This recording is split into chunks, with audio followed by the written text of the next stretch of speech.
The sauce burned, not just my scalp, but something deeper. He laughed while it dripped down my face. The others, my wife, her parents, her cousins, watched. Nobody stopped him. Nobody said a word when I stood up and broke my knuckles across his jaw. They just stared like I was the problem. Later, she told me I needed to apologize, that I should take every insult. She said it like she was instructing a child who couldn't behave. That was the moment I knew our marriage was already dead. But death should mean something. We'd been married 6 years. I thought we were a team, two people who had each other's backs no matter what. I'd taken care of her through sickness, paid off her debts, even defended her from her own family when they criticized her career. I thought she'd do the same for me. Instead, when I was humiliated in front of everyone, she sat there, eyes cold, and told me I was wrong to react. I replayed it over and over that night. Her brother smirking, the red stain on my shirt, her silence. It wasn't about spaghetti, it was about respect. And I realized she'd stopped giving me any a long time ago. I didn't scream, I didn't argue, I didn't even tell her what I was thinking. Instead, I started watching. Her brother worked for a small construction company, cash under the table, side jobs, shady deals. I knew because I followed him for 3 nights and saw the envelopes exchanged in dark parking lots. Her parents? They had a little tax arrangement with a local shop they owned. Not exactly legal. And her? She had been dipping into our joint account for months, sending money to a man I didn't know. I checked the transfer records at the bank in person. They didn't question me. Joint accounts are useful like that. I didn't confront her. I just started taking notes. 2 weeks later, I moved my direct deposit to a separate account she couldn't touch. I cashed out our joint savings in person, half of it legally mine, and locked it away. I canceled every automatic payment that benefited her or her family. Then, I booked the one-way ticket to Hawaii. Departure in 3 days. That same night, I left an envelope on my desk addressed to her. Inside, a printed copy of every bank transfer she'd made. Photographs of her brother's side deals. A typed summary of her parents' tax evasion. The contact information of a federal investigator.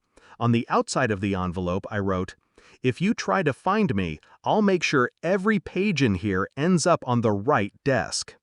The reunion had been humiliating. This would be surgical. Morning of the flight, I packed one small suitcase. No goodbye, no note beyond the envelope. I deleted my social media, changed my number, logged out of our shared accounts, and locked them. Then I left the house at 4 a.m., caught a cab to the airport, and bought coffee while I waited. The ticket agent scanned my boarding pass. That's when my phone lit up. First her name, then her brother, then her mother, over and over. 30 missed calls in 10 minutes. Then text messages, begging, threatening, crying. By the time we boarded, the number was 315. I didn't answer a single one, but I could imagine the moment they realized what had happened. She'd check the bank account. Empty. She'd find the envelope. She'd feel the walls close in. Her parents would panic. Her brother would curse my name. Every single one of them would remember the day they laughed at me, and they'd wish they hadn't. By the time I landed in Honolulu, I'd already sent an anonymous package to the investigator's office. A smaller one, just enough to let them know someone was watching. Not enough to destroy them outright. Not yet. They'd live with the fear first. For the first week, I didn't think about them much. I walked the beaches, ate fresh pineapple, slept with the windows open to the sound of waves. But sometimes, at night, I'd take out my phone, look at the unread message count, still climbing, and smile.